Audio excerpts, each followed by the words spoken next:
Our team is responsible for all of the production planning for the U.S. plants. I manage a group of researchers. I'm the head of finance for specialty grains and powders.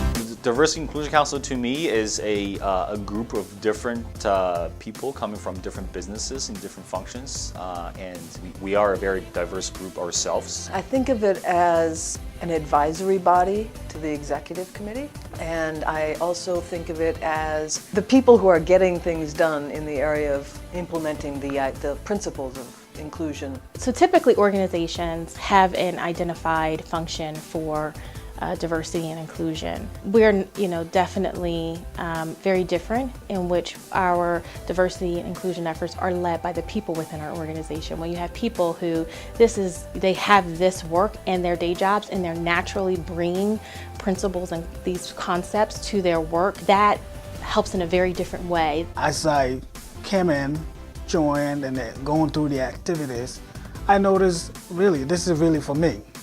So whatever I can do on a day-to-day basis at my place of employment, I'll be able to also help others, new people that are coming into the company or into my particular department that I work in.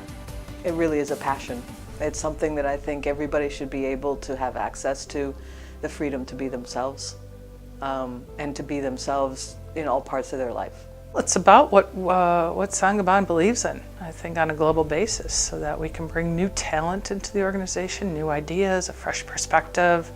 As an organization, we put a lot of emphasis on physical safety. It's also really important to protect the mind, to make sure that everyone feels safe enough to share their ideas. Even if we have done a lot of progress on the last years, there is still a lot of things to do.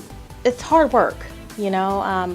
Culture work is hard work. I've learned a lot about just the process of doing that with a group of people who are adding this on as additional responsibilities to their day job. But they are most certainly making it a priority to lead by example in their everyday.